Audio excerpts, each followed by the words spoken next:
নির্বাচনের দিনক্ষণ এখনো ঠিক হয়নি, সংস্কার কবে হবে, মানে জাতীয় নির্বাচন কবে হবে সেই দিনক্ষণ ঠিক হয়নি, সংস্কার কতটুকু হবে, কেমনে হবে, কোন জায়গা থেকে হবে সেই ব্যাপারেও আসেনি কোনো চূড়ান্ত সিদ্ধান্ত। এর মধ্যেই বিতর্কে জড়িয়ে পড়েছে বিএনপি, জামায়াত, এনসিপি, আওয়ামী লীগ। প্রশ্ন দেখা গেছে দ্বিমত ভিন্নমত। এসব নিয়ে কথা বলার জন্য আজ আমাদের সঙ্গে রয়েছেন বিএনপির vice chairman doctor Asaduzzaman Ripon. Doctor Asaduzzaman Ripon, আপনাকে আমাদের অনুষ্ঠানে স্বাগত জানাই। আপনি আমাদের এই সময় দিয়েছেন সেজন্য শুভেচ্ছা ও কৃতজ্ঞতা জানবেন।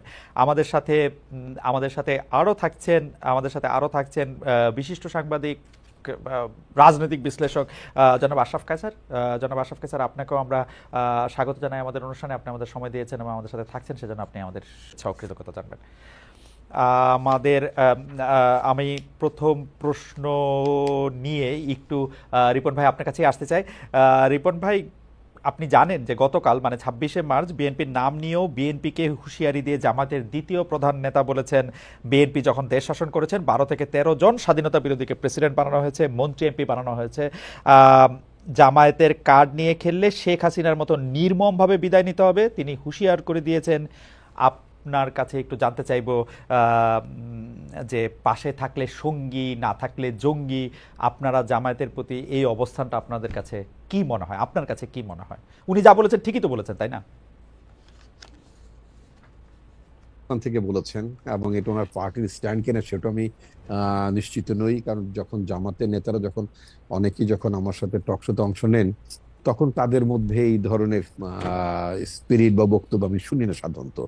বরং সেখানে তারা অনেকবারই ঐক্যের কথা বলেন। মানে ঐক্যটা হচ্ছে যে আমরা তো একটা ফ্যাসিবাদ বিরোধী আন্দোলনে সবাই ছিলাম, তাই না?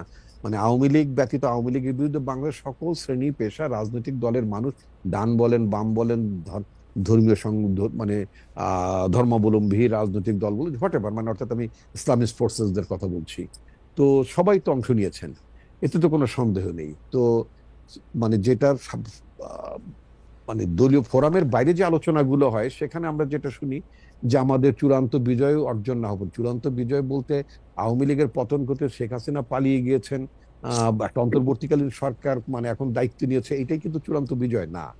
শেখ হাসিনার যে অপশাসনটা ছিল, গণতন্ত্রের বিরুদ্ধে তার যে কাজগুলো ছিল, নির্বাচন ব্যবস্থার বিরুদ্ধে তার যে কাজগুলো ছিল, অর্থাৎ একটা টোটাল একটা ফ্যাসিবাদী কাঠামো তিনি তৈরি করেছিলেন।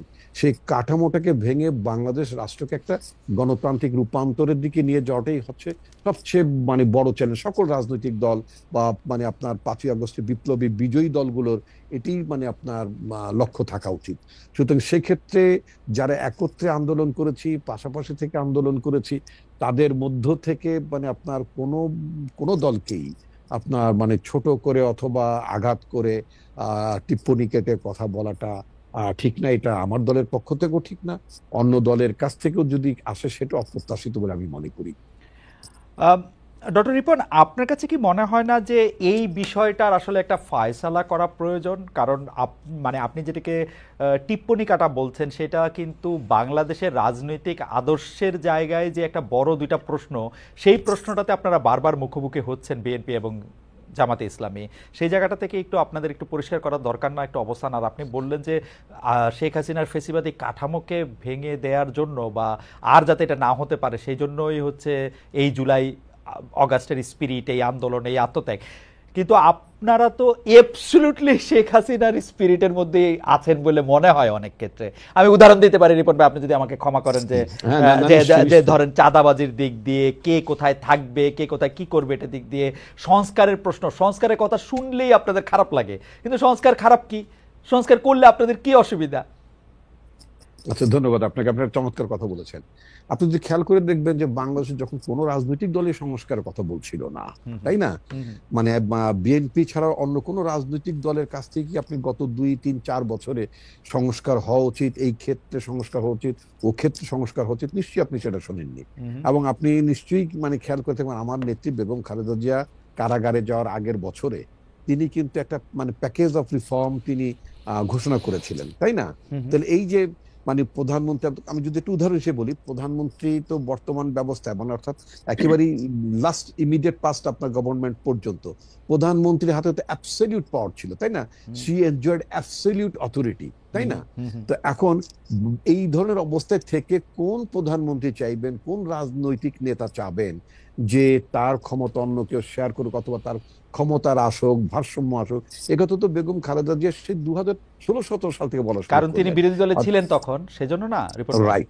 না না না না, এটা আপনি বলতে পারেন, but it is our commitment. এটা তো আমাদের আমাদের যে মানে রিফর্ম প্রপোজালস, আমাদের রিফর্ম প্রপোজালস এর মধ্যে তো আমরা এই কথাগুলো আমরা তুলেছি। হুম প্রধানমন্ত্রী প্রেসিডেন্টের ভারসাম্য হুম থাকবে, তারপর আপনার মানে পার্লামেন্টে আপনার মানে চেক অ্যান্ড ব্যালেন্সের জন্য আপনার দ্বিকক্ষ পার্লামেন্ট থাকবে।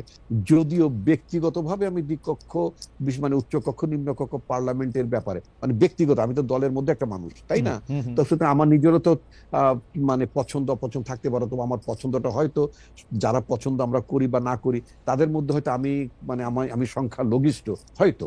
হুম হ্যাঁ, হুম কিন্তু আমি ব্যক্তিগতভাবে আপনার মানে উচ্চ কক্ষের ধারণার সাথে একমত নই। হুম হুম। কারণ পৃথিবীতে আমার দেখা অনেক উন্নত দেশে আপনার যারা উচ্চ কক্ষ নিম্ন কক্ষ নিয়ে আছেন, ইভেন আপনি যেই দেশটিতে বসে আপনি অনুষ্ঠান জি। পরিচালনা করছেন সেখানে আপনি দেখবেন ওখানে সিনেট এবং কংগ্রেসের মধ্যে বিরোধ, এবং এই ধরনের বিরোধের মধ্য থেকে, তাই না, হুম হুম। ওখানে আপনার রেভিনিউ বাজেট কিভাবে হ্যাম্পার করে, মানুষের বেতন হয় না, নানা ধরনের কিন্তু জটিলতা, মানে অনেক সময় মানে আপনার গভর্নমেন্টই আটকে যায় এরকম একটা অবস্থা থাকে।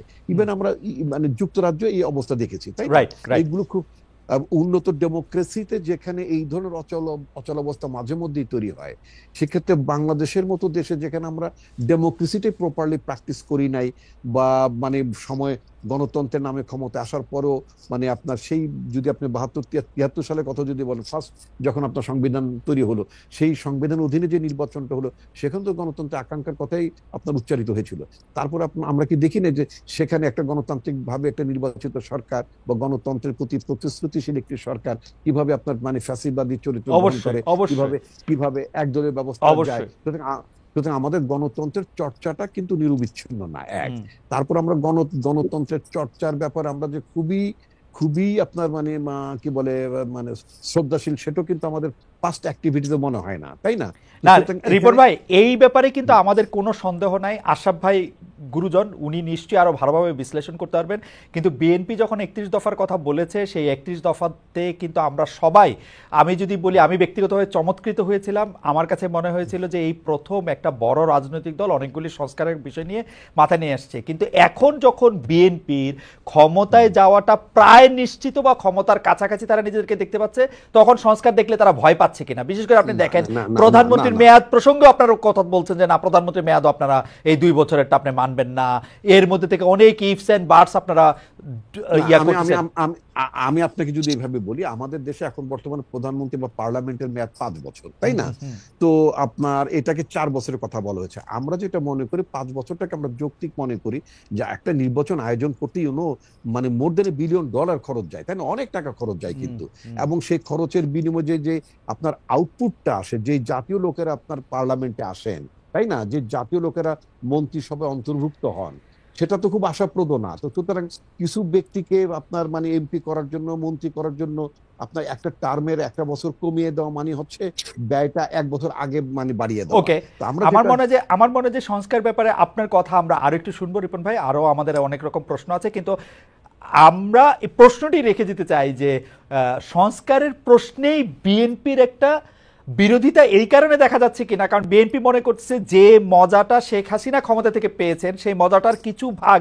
বিএনপিরও পাওয়া নো দরকার নো নো একইভাবে। না না ওইটা না, আমরা এটা আমরা মনে করি ওইটা না। না, ওইটা এটা আমরা মনে একটু করি শুনবো। আমি একটু আশরাফ ভাইয়ের কাছে যেতে চাই। আশরাফ ভাই, আমরা যদি এই বিএনপি জামায়াতের প্রশ্নটা হলো, রিপন ভাই যেটা বলছেন যে সেটা আসলে ফয়সালা হওয়া দরকার কিনা, সেই প্রশ্নটা যদি আমরা করি, কিন্তু আমাদের অরিজিনাল প্রশ্নটাও যদি আমি একটু করে রাখি, সেটা হচ্ছে যে গতকাল সাংবাদিকরা যে 71-24 নিয়ে সাবেক উপদেষ্টা বর্তমানে এনসিপির চিফ নাহিদ ইসলামকে যে প্রশ্ন করেছেন, উপদেষ্টা জনাব আসিফ মাহমুদ সজীব ভুঁইয়াকে প্রশ্ন করেছেন, এই প্রশ্ন করা, এই তুলনা করতে চাওয়া, এইটাকে কিভাবে বলবেন, কি বলবেন, এর মধ্যে আপনি রাজনীতি দেখেন কিনা, সাংবাদিকতাকেও বা আপনি কিভাবে বিশ্লেষণ করছেন? আমার অবশ্য কোনো অসুবিধা নাই, আমার কাছে মনে হয় সাংবাদিকরা যে কোনো প্রশ্ন যে কোনোভাবে করতে পারে। আপনার বিশ্লেষণ একটু শুনতে চাই যে এর পেছনে, ভেতরে, বাইরের রাজনীতিটা আপনি কিভাবে দেখেন? এর ভেতরে কিন্তু একটা ব্যাপক রাজনৈতিক বিষয় রয়েছে। কেননা আপনি যদি দেখেন যে গণ অভ্যুত্থানের সময় বা জুলাই আগস্ট থেকে আমরা এই কথাটি বলতে শুনছি যে এটি দ্বিতীয় স্বাধীনতা, এবং দেখুন, আপনি আবেগ ঘন অবস্থায় কিছুদিন বললেন, সেটি ঠিক আছে, কিন্তু কেউ কেউ যদি 71 সালের স্বাধীনতাকে কিছুটা খাটো করে এবং কারো যদি রাজনৈতিক অতীতের সাথে 71-এর স্বাধীনতা বিরোধিতা থেকে থাকে এবং যাদের মানবতা বিরোধী অপরাধে বিচার হয়েছে, তাদেরকে যদি আমরা অগ্রণী অবস্থায় দেখতে পাই 24 সালকে স্বাধীনতার বর্ষ ঘোষণা করতে বা দ্বিতীয় স্বাধীনতা, সেটি কিন্তু আমাদের চোখে লাগে। এবং ছাত্রদেরকেও আমরা দেখেছি যে দ্বিতীয় স্বাধীনতা নিয়ে কথা বলতে, যেটি বিএনপির নেতারা বারবার বলছেন যে স্বাধীনতা একবারই হয়। আমি ব্যক্তিগতভাবে মনে করি একটি দেশের মুক্তিযুদ্ধ বা স্বাধীনতার যুদ্ধ আমাদের 71 সালে হয়েছে। দেখুন, ফ্যাসিবাদের বিদায় হবে, স্বৈরাচারের বিদায় হবে, আগামীতেও কিন্তু আমরা আরো ভয়ঙ্কর 5ই আগস্ট হয়তো দেখতে হবে, যদি না রাজনৈতিক দলগুলো বুঝে থাকে যে জনগণের ভাষা, দেয়ালের লিখন তাদের জন্য কি ছিল। কাজেই এটিকে বারবার স্বাধীনতার সাথে তুলনা করা আমার মনে হয় একটু বালখিল্যতা, এবং সেটির একটা গূঢ় রাজনৈতিক উদ্দেশ্য আছে। এখন আমি আপনাকে বলি যে ছাত্ররা বারবার মনে করছে, যেমন নাহিদ ইসলাম আজকেও বলেছেন যে 16 বছরের অত্যাচার নিপীড়নের ভেতর দিয়ে যারা গেছে তাদের কাছে এটি স্বাধীনতা। কিন্তু আমি তার সাথে দ্বিমত করি। আমার মনে হয় এই নিপীড়নের ভেতর দিয়ে বিএনপি সবচেয়ে বেশি গেছে দল হিসেবে, কেননা বড় দল। জামাত ইসলামীও গেছে, কিন্তু যেহেতু জামাত ইসলামী বাংলাদেশে একটা ইউনিক পজিশনিং এ আছে, যার 71 সালের মানে মানে গণহত্যায় সহযোগিতার অভিযোগ রয়েছে, এই অপরাধের তদন্ত হয়েছে, কারো কারো বিচার হয়েছে, কাজে তার কথাকে আপনি গুরুত্বের সাথে নেবেন রাজনৈতিক প্রেক্ষাপট থেকে। আপনি শুরুতে যে প্রশ্নটি করেছিলেন বিএনপিকে সততার সাথে এই প্রথম এই প্রশ্নের জবাব দিয়ে নির্বাচনী যুদ্ধে অবতীর্ণ হতে হবে, সেটি হচ্ছে স্বাধীনতা বিরোধীদের সাথে তার রাজনৈতিক সম্পর্ক কি এবং তার ভবিষ্যৎ পরিকল্পনা কি। দেখুন, আমি মনে করি বিএনপির জন্য না শুধু 5ই আগস্ট কিন্তু আমাদের রাজনৈতিক ক্লাসকে একটি বেকায়দায় ফেলে গেছে, কেননা হাসিনা যে এত দ্রুত পালিয়ে যাবেন এবং আওয়ামী লীগের শাসন যে এরকম করে ভেঙে পড়বে, এটি তারা আসলে বুঝতে পারেন নাই। ফলে তারা কিন্তু রাইটলি পজিশন না, এরকম একটি পরিস্থিতিতে তাদের রাজনৈতিক বয়ানকে কি করে মানে রেলেভেন্ট করে মানুষের কাছে যাবেন। যেমন রিপন ভাই বারবার 31 দফার কথা বলছিলেন। খালেদ, আপনার মতো আমিও কিন্তু চমৎকৃত হয়েছিলাম যখন তারা ওটি প্রণয়ন করেন। আপনাকে শুধু একবার মনে করিয়ে দিই কোন পরিস্থিতিতে করেছিলেন। যখন আমরা দেখছিলাম যে হাসিনার শাসন প্রতিবার প্রলম্বিত হচ্ছে একটি অদ্ভুত নির্বাচনের ভেতর দিয়ে, এবং বিএনপির কাছ থেকে ক্ষমতায় যাওয়ার সম্ভাবনা আরো দূরবর্তী হয়ে যাচ্ছে, সেই প্রেক্ষাপটে তারা করেছিলেন। তখন কিন্তু তারা কোনো বামপন্থী দল, রাষ্ট্র সংস্কার আন্দোলন, এদের সাথেও সখ্যতার ভেতর দিয়ে সংস্কারের যে আশরাফ ভাই আপনার অনুমতি নিয়ে আমি শুধু ওই সময়টা কথা, মানে রিপন ভাই, আমি আশরাফ ভাই কোনো একটা জায়গায় একসাথে কথা বলতেছিলাম, সেটা 2012-13 সাল এরকম হতে পারে। সেই সময় 13 সালের নির্বাচনটি হওয়ার পরপর 14 সালে এসে আমরা শুনলাম, বা 14 সালের নির্বাচনের পরপর আর কি, আমরা শুনলাম যে শেখ হাসিনা 2041 সাল পর্যন্ত ক্ষমতায় থাকতে চান। আমার তো খুবই হাসার অভ্যাস, আমি খুব জোরে একটা অট্টহাসি হাসলাম যে এগুলি কি বলে, পাগল টাগলের মতো কথা। কিন্তু আসলে যদি 2024-এর জুলাই আগস্টে এরা এই ঘটনা না করতো, এটা তো 2041 তো মনে হয় মানে তারা তো ক্ষমতাটাকে এইরকম ভাবেই দেখতেছিল যে এখানে তো আর কোনো কিছু, মানে যেটা আমরা হাইসা উড়ে দিতে চাইছিলাম সেইটাই তো বাস্তবতার দিকে যাচ্ছিল। খালেদ, আমি শুধু একটু যোগ করি, আমাদের রাজনৈতিক দলগুলো তার সর্বোচ্চ চেষ্টা করেছেন, বিএনপিকে আমরা দেখেছি, এবং কিন্তু এটি মেনে নিতে হবে যে রাজনৈতিক দলগুলো শেখ হাসিনা সরকারকে ক্ষমতা থেকে গদিচ্যুত করতে পারেনি, এটি মেনে নিয়ে করতে হবে। জামাতের ব্যাপারে বিএনপির অবস্থানকে আমরা এখন বলি, দেখুন জামাতকে নিয়ে তারা সরকার গঠন করেছেন এবং ওই সরকার বাংলাদেশে 5 বছর ছিল, এবং আমরা বিএনপির গণতান্ত্রিক মূল্যবোধ বা শ্রদ্ধাবোধের দুটি উদাহরণ আপনাকে আমি দেই। একজন সাবেক রাষ্ট্রপতিকে বিএনপির শাসন আমলে কি করে বিদায় নিতে হয়েছিল আপনি দেখেছেন। তেজগাঁতে একটি উপনির্বাচনে বিএনপি কি ভূমিকায় গিয়েছিল একজন অত্যন্ত আলোচিত ব্যক্তিকে সংসদ সদস্য করার জন্য। কাজে ওই বিএনপিকে 17 বছর আগে আমরা যেভাবে দেখেছি, আজকে তাকে আবার প্রকাশ্যে বলতে হবে তার গণতান্ত্রিক চেতনাবোধ, নাগরিকদের গণতান্ত্রিক অধিকার এবং স্বাধীনতা বিরোধিতার সাথে তার সম্পর্ক নিয়ে তিনি নির্বাচনী যুদ্ধে কিভাবে যেতে চান। দেখুন, সংস্কারটির এখন আলোচনার রাইট টাইম। এই সময় যদি আপনি গাইগুই করতে থাকেন, এই সময় যদি সংসদের মেয়াদ, আপনি বিএনপিকে প্রশ্ন করুন তো 3 বছর আগে কি তারা সংসদের মেয়াদ 4 বছর হলে বিরোধিতা করতো? আমি নিশ্চিত বলে দিতে পারি করতো না। প্রধানমন্ত্রী 2 বারের বেশি 3 বার থাকবেন না, এই কথা কি তারা বিরোধিতা করতো না। এখন ক্ষমতা তাদের চোখের নিকটে চলে এসছে, কানের পাশে চলে এসছে, তারা শুধুমাত্র একটি নির্বাচনের অপেক্ষায়। এবং তারা, আপনার মনে আছে কিনা, শেখ হাসিনা বিদায়ের 72 ঘন্টার মধ্যে বিএনপি একটি জনসভা করেছিল। আমি কৌতূহল বশত, কারণ আমি একজন সাংবাদিক, সব মহলে বিচরণ করতে চাই, আমি ওই জনসভায় গিয়েছিলাম। সেখানে তারা 3 মাসের মধ্যে নির্বাচন করে ক্ষমতা ছাড়তে বলেছিল। আমি অবাক হয়ে লক্ষ্য করছিলাম যে তার মানে তারা জুলাইয়ের যে আন্দোলন, অগাস্টের যে ভয়াবহ গণহত্যা, সেটিকে তারা তো কি বিবেচনায় নেয়নি? দেয়ালের লিখন তো 50% তাদের জন্য, শেখ হাসিনার জন্য 50%, বিএনপি, জামাত এবং নাগরিক। কিন্তু আশা ভাই এইটা একটু বোঝার জন্য, নির্বাচনটা এমন কি খারাপ জিনিস? শেখ হাসিনা আমলে তো আমাদের গলায় এই ফাঁস লাগছিল যে আমরা তো কোনো একটা নির্বাচনই পাইতেছিলাম না। তো এখন নির্বাচন হইয়া আসবে, এটা কি এমন? মানে হ্যাঁ, জুলাই আগস্টে আন্দোলন নির্বাচনের জন্য হয় নাই, আবার নির্বাচনের জন্য হইছেও তো। শেখ হাসিনা নির্বাচনটা খারাপ বলছি না, এবং আমি আপনাকে বলি, বাংলাদেশের লোক 17 বছর নির্বাচন ভোট দিতে পারেনি। একটি রাজনীতি প্রিয় জাতি, যার ভোট প্রিয় জাতি, তাকে আপনি নির্বাচন থেকে বঞ্চিত করেছেন। এফডিসির নির্বাচন ছাড়া আর কোন নির্বাচন বাংলাদেশে 16 বছরে আলোচিত হয় নাই।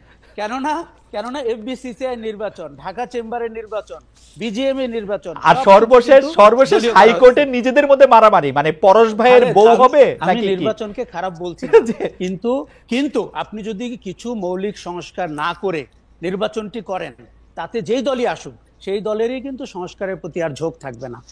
দেখেন, আমি রাজনীতি খুব পছন্দ করি, রাজনীতিবিদরা দেশ চালাবেন, এর ব্যাপারে আমার 100% সম্মতি আছে, কিন্তু তাদেরকে বিশ্বাস করা কঠিন হচ্ছে। তাদের ক্রেডিবিলিটি, আমি যদি ট্রাস্ট ব্যারোমিটারে দেখি, পেশাজীবী হিসাবে রাজনীতিবিদদের ক্রেডিবিলিটি সবচেয়ে নিচে।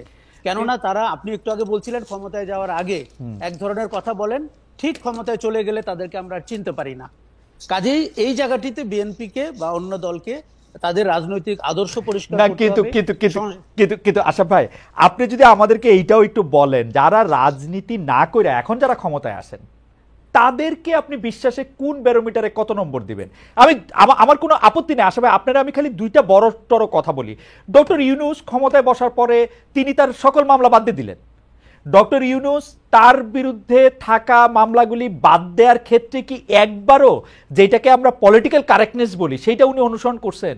আপনি উনাদের উপদেষ্টাদের কথা শোনেন ভাই, আপনি দেখেন উনাদের উপদেষ্টা বলে একটা সেনাপ্রধান নাকি উইথ এ হেভি হার্ট ইউনূসকে মেনে নিছেন। তাহলে তো একজনের হয় উপদেষ্টা যাবে, নাহলে ইউনূস সাহেব যাবে, নাহলে সেনাপ্রধান যাবে। এগুলি কি? এবং চাঁদাবাজি, অন্যায়, লুটতরাজ, আমারে মাফ করবেন, এর কোনোটা কম করতেছে কোনো জায়গায় দিয়া? আমি তো দেখতেছি না। খালেদ, গণতান্ত্রিক শাসন সমস্ত দোষ সত্ত্বেও সবচেয়ে ভালো শাসন। তারপরে সেনাবাহিনী বা সেনা শাসন আপনার অ্যাকসেপ্টেবল না। আর আপনি যদি অনির্বাচিত সরকার, যেটি তত্ত্বাবধায়ক হোক, অন্তর্বর্তী হোক, যেই নামেই ডাকেন, তারা আমার চোখে সবচেয়ে জবাবদিহিহীন শাসন ব্যবস্থা। আপনি যে 3-4টি উদাহরণ দিলেন, আমি আপনার সাথে সবগুলোতে একমত। এই যে উপদেষ্টা যখন সেনাবাহিনীর সম্পর্কে বা প্রধান সম্পর্কে কথা বলেন, তার ন্যূনতম ধারণা নাই। তিনি ওথ নিয়েছেন এবং তাদের দুজনের উচিত, মাহফুজ এবং আসিফের, এই ক্যাবিনেট থেকে বের হয়ে গিয়ে এই ধরনের কথাবার্তা বলার। আচ্ছা, অন্যান্য উপদেষ্টাদের সম্পর্কে আমি বলি, তাদের কারো জনগণের সাথে কোনো সম্পর্ক নাই। তারা এলিটিজমে বিলিভ করেন, তারা একটা বিচ্ছিন্ন জনগোষ্ঠী, তারা একে অন্যকে কোনো ক্লাসরুমে মিট করেছেন, তারা কেউ ক্লাসের ফার্স্ট বয়, অত্যন্ত রাজনীতি সচেতনতা বোধে বিন্দুমাত্র কোনো ধারণা তাদের নাই, এবং তারা, অবাক হয়ে লক্ষ্য করছি আমরা, তাদের স্বার্থ ঘনিষ্ঠ বিষয়গুলোকে তারা চক্ষু লজ্জা ভুলে সেগুলোকে প্রাধান্য দিচ্ছেন। আমরা তো পরিমিতি বোধ বলে একটা শব্দ শুনেছিলাম, আমরা শুনেছি তারা শিক্ষিত লোক, আমরা ভেবেছিলাম তারা পরিমিতি বোধ শো করবেন, যে এই আমলে অন্তত আমার নামে বিশ্ববিদ্যালয় হবে না, এই আমলে অন্তত আমি ওই মামলাগুলো তুলে নিব না। আমরা না শুনেছি তারা আইনের শাসনে বিশ্বাস করেন। কাজেই দেখুন, আমরা একটা অত্যন্ত ক্রাইসিসে আছি। সরকারটির নাজুক অবস্থা, সরকারটিকে আমরা দেখতে পাচ্ছি না আইনের শাসনের প্রতি যথেষ্ট শ্রদ্ধাশীল। কিন্তু রাজনৈতিক দলগুলোকেও যদি আমরা সংস্কারে আপনার কমিটেড না করতে পারি, বিশেষ করে বিএনপির মতো দলকে, তাহলে আমরা যাব কোথায়? আমরা তো একটু গণতান্ত্রিক শাসন। কিন্তু আশা ভাই, এই যে রিপন ভাই এখানে বসে রয়েছে, বিএনপির গুরুত্বপূর্ণ নেতা, কিন্তু তবু আপনারা আমি এই প্রশ্ন করতে চাই, আমি রিপন ভাইকে, আমরা বিএনপির কেমনি করবো এটা? বিএনপি তো আমাদের কথা শুনবে না, কারণ বিএনপি যে এই 3 বারের প্রধানমন্ত্রী, 2 বারের প্রধানমন্ত্রী নিয়ে ক্ষমতায় যাওয়ার আগেই প্রশ্ন তুলতে পারে, এটা আমার ধারণারও বাইরে ছিল। আমার ধারণারও বাইরে ছিল 5 বছর 4 বছর নিয়ে এত বড় একটা ফাঁস করতে পারে, এটা আমার ধারণারও বাইরে ছিল আসলে। আমি খুব অবাক হয়েছি, কেননা দুবারের বেশি প্রধানমন্ত্রী হবেন না এই কথা বিএনপি যখন বলেছিল আমার আমার খুব ভালো লেগেছিল। এবং দেখুন, সংসদের মেয়াদ দেখেন, আমরা যখনই পাওয়ারে কেউ চলে যায়, সংসদ সদস্য হয়ে যায়, তার আচরণ যে আমরা অপছন্দ করি, কখনো কখনো যে ঘৃণা করি, এই কথাগুলো কি বিএনপির লোকরা জানেন না? বিএনপি 16 বছরে জানেন না তারা কোন প্রান্তে চলে গেছিলেন? বিএনপির উচিত হবে এখন সংস্কারের আলোচনায় বারবার 31 দফা না বলে এই মুহূর্তের আলোচনায় তারা প্রমাণ করতে হবে যে তারা ক্ষমতা দৃষ্টিসীমার মধ্যে দেখছেন না। তাদের মাথায় কেন 3বারের ব্যাপারটা এসছে আমি ভালো, আপনিও জানেন আমিও জানি। এবং কেন তারা সরকারের মেয়াদ 5 বছর চান? দেখুন, শেখ হাসিনা 41 পর্যন্ত ক্ষমতায় থাকতে চেয়েছিলেন। এখনো কেউ কেউ বাজারে হাসিনার ফেলে যাওয়া ভূমিতে তার দলের ভোট, তার যে, আমি একদিন সেদিন বলেছি আমাদের কোনো রাজনৈতিক দল আওয়ামী লীগ হতে চাচ্ছে, কেননা আওয়ামী লীগের যত কুকর্ম সেগুলোকে তারা বরণ করে নিয়েছেন। তারা শুধু কলোনিয়াল শাসনের মতো ওই চ্যাটটিতে আওয়ামী লীগ নেতৃবর্গের জায়গায় নিজেদেরকে দেখতে চান। রিপন ভাই ওই আচরণই করতে চান। আশা ভাই, আমরা একটু রিপন ভাইকে শুনি। রিপন ভাই, আমি আপনাকে প্রশ্ন আমি আগেই করে রেখেছিলাম, আপনি আশা ভাইয়ের মন্তব্য শুনেছেন বিএনপি ক্ষমতার কাছাকাছি যাওয়ার ক্ষেত্রে। আমার একজন বিএনপি আর রাজনীতি খুব কাছে থেকে দেখে এরকম একজন বন্ধু, উনি বলছেন বাংলাদেশে গণতন্ত্রের মানে বিএনপির কাছে হলো আগে আওয়ামী লীগ যে দুষ্টামিগুলি করতো সেই দুষ্টামিগুলি আওয়ামী লীগ করতে পারবে না, আমি করব।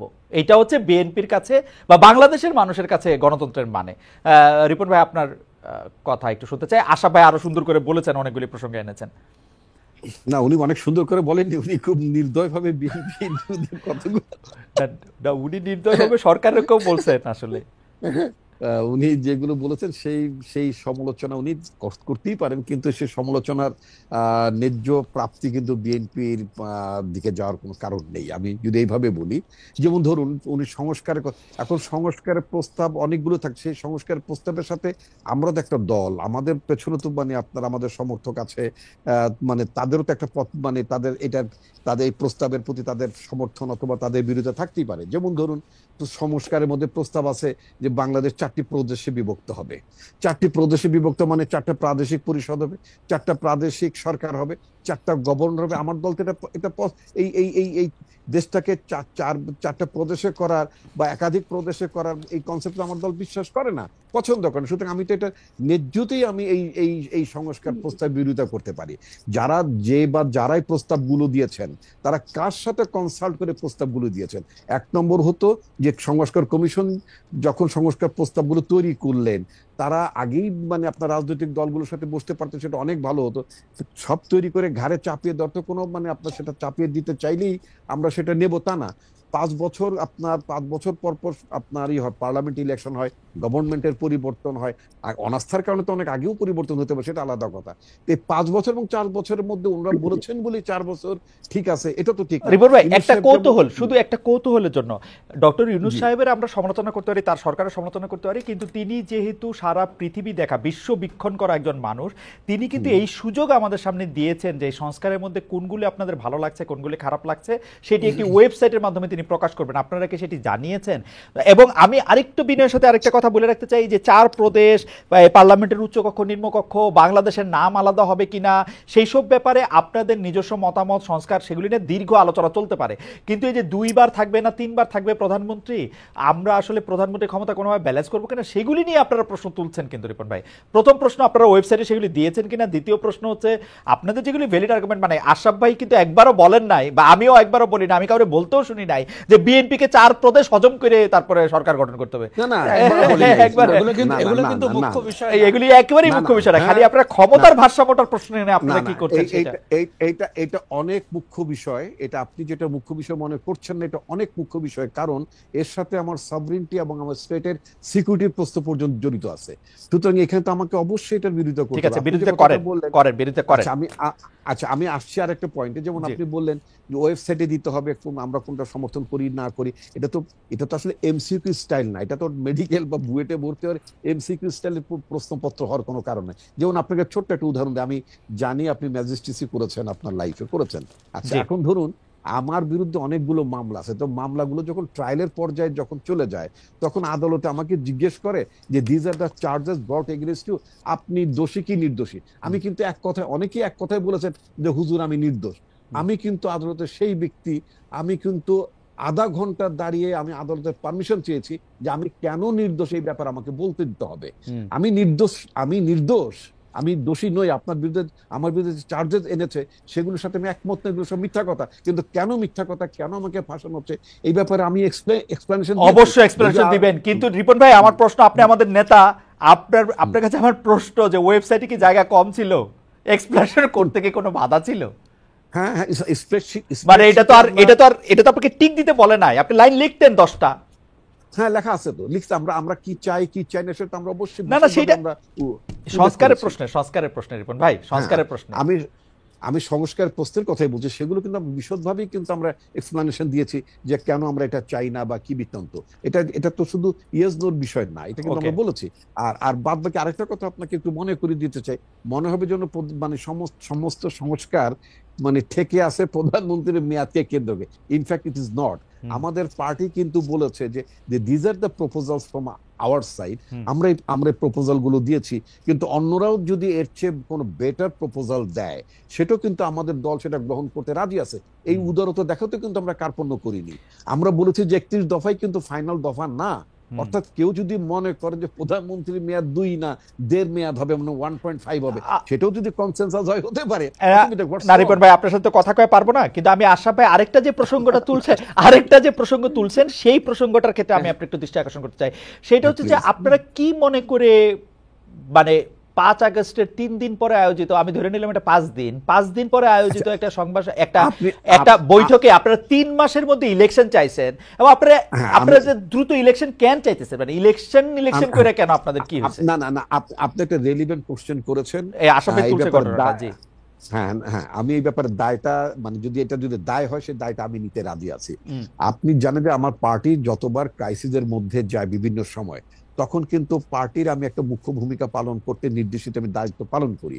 ঠিক এবারও কিন্তু আপনার এই 5ই অগাস্টের পূর্ব মুহূর্তে যখন আমাদের অনেক নেতৃবৃন্দ আপনার কারাগার ছিলেন, সামহাও আমি মোটামুটি অ্যারেস্ট স্কেপ করতে পেরেছি।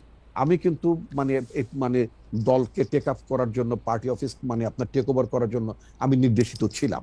এবং এই যে মানে আপনার 3 দিনের মধ্যে যে আমরা একটা জনসভা করেছিলাম, ওই জনসভাটা আয়োজন করার পেছনে মুখ্য ভূমিকা আমারই ছিল। আমরা মনে করি যে যখন হোসেন মোহাম্মদ এরশাদ সরকারের যখন পতন ঘটলো, আপনার নিশ্চয়ই খেয়াল আছে 80s, তাই না? তো তখন আমরা কি করলাম, একটা দীর্ঘ সামরিক শাসন, 9 বছরের সামরিক শাসন, অনেক কিছু তো ছিল এরশাদের, তাই না? আপনার এই যে রাষ্ট্রধর্ম ইসলাম করা থেকে শুরু করে 7ম সংসদে হোয়াট নট।